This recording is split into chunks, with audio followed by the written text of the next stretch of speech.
I think there's two types of agreement. There's type 1 and type 2. Type 1 agreement is when you can get to agreement in one conversation. It's once and done.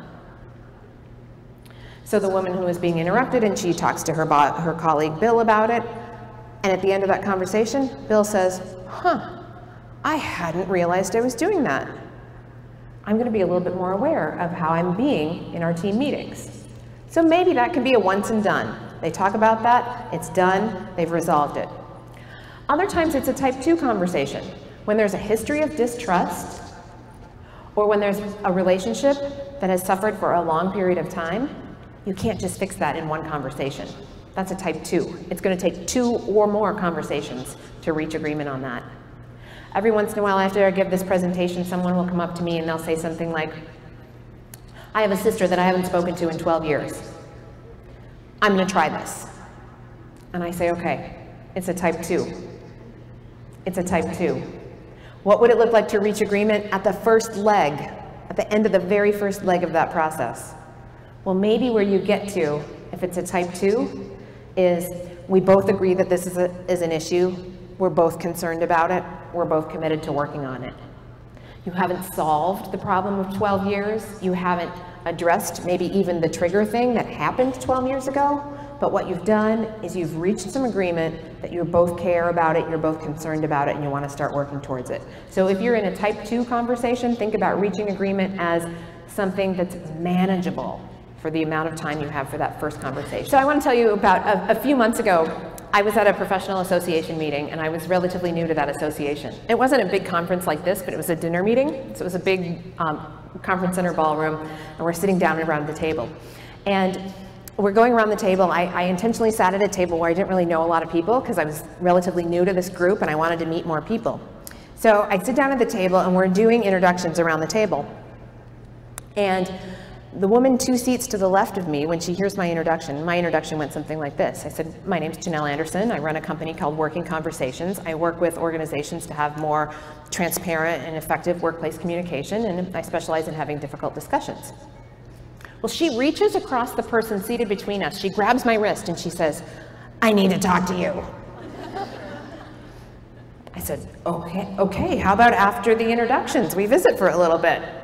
So the introductions finish, and then she says to me, I'm having a real difficult time with one of my employees. I'm kind of thinking, I wonder why. But I say, well, tell me what's going on.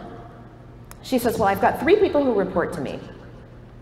And one of them she does 3 different things, and she's really good at 2 of them. She does our social media, she manages our website, and she does general customer service for us.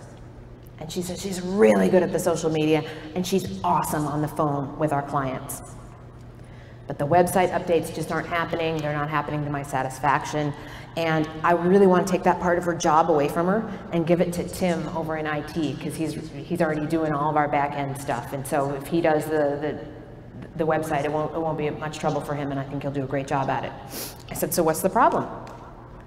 That's when Brenda says, well, she's really defensive. She's really defensive. Every time I bring something up to her, she gets really defensive. I said, well, okay, well, how about you try this? And I gave her a really short version of what we've just been talking about, fact and impact. She says, that's not how I would have done it. And then she says, but you know, what I've been trying hasn't really worked, so I'm going to give it a try. I said, okay, I'm excited to hear how it goes for you.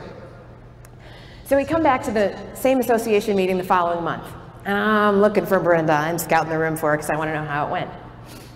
I find her. She comes running up to me. She says, Janel, I got to tell you what happened. I said, great. I want to know what happened. She said, I did just what you said.